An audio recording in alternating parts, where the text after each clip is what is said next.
I'm here at Cape Hillsborough and this amazing place. This place looks amazing, even though there are no kangaroos. Obviously I'm a little bit too late and I'm just going to show you around.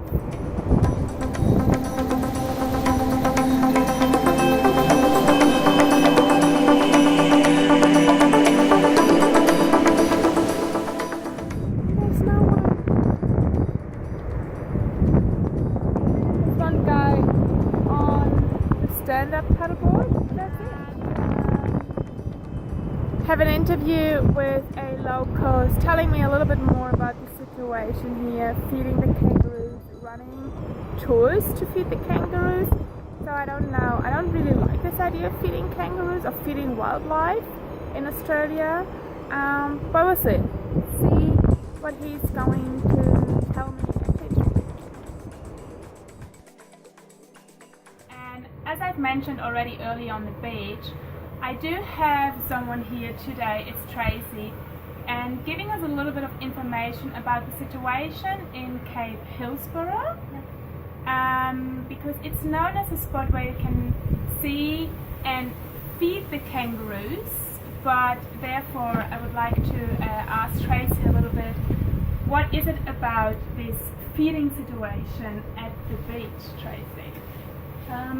Well, we've lived here for 12 years, and as far as you know, the locals and the kangaroos and everyone have interacted quite happily for many years, and everyone respects the kangaroos and sort of doesn't feed them and gets great shots, and it's beautiful in the morning at sunrise.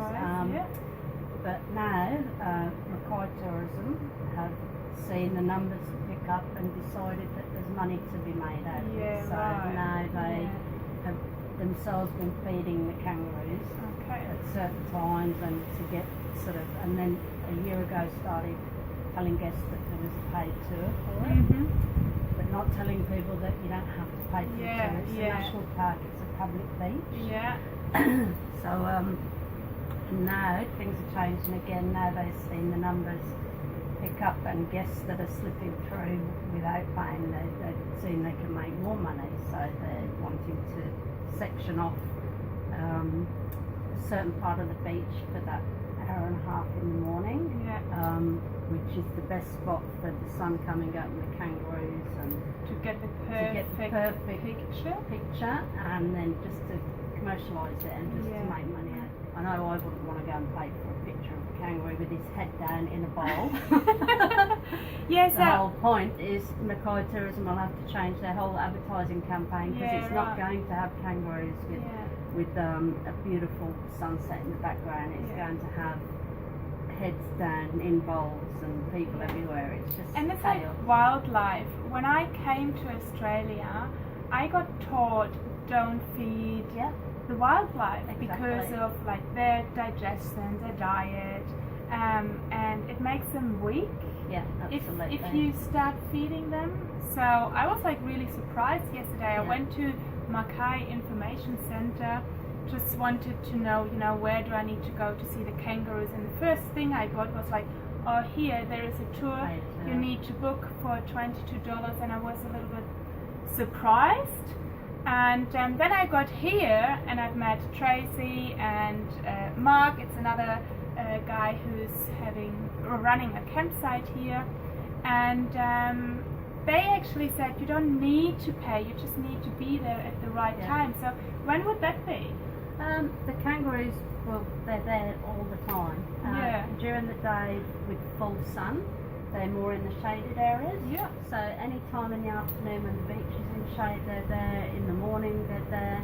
And just remember that if you do go, even if this proposal does go ahead, it will only be a section of the beach.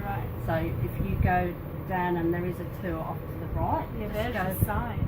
Just ignore the sign. It's a public beach. And just go down and there'll be kangaroos, so you'll see them. You might not get the best angle with the sun, but you will get a beautiful shot. So, and hopefully, fingers crossed, it won't go ahead. Guys, you don't need to pay to see the kangaroos.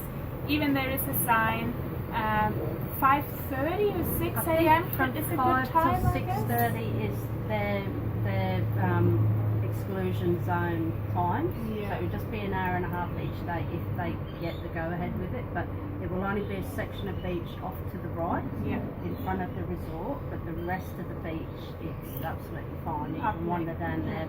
It's public beach.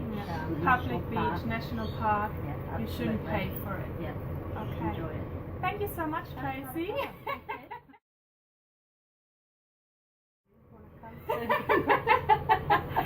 Tracy, where could people stay here in this area?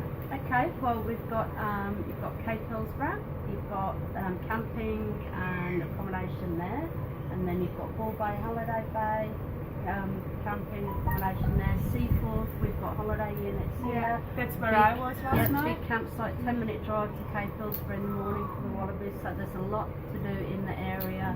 Beautiful walks, walk out to the islands at low tide, and so there's plenty to do in the area. So you don't need to stay as far as Mackay and then spend 45 minutes getting because up that's that what early. they try to do as well, right? Like get them on a package tour or something where you have accommodation and then a tour bus. Yeah, exactly. Don't do this, guys. No. So a 10-minute experience will turn into a 3 or 4 hour bus journey and hundreds of dollars. So there are enough places around here to stay. It's a beautiful area, just like driving along with the car even. Very scenic. Lovely. Okay, That's it. Thank you.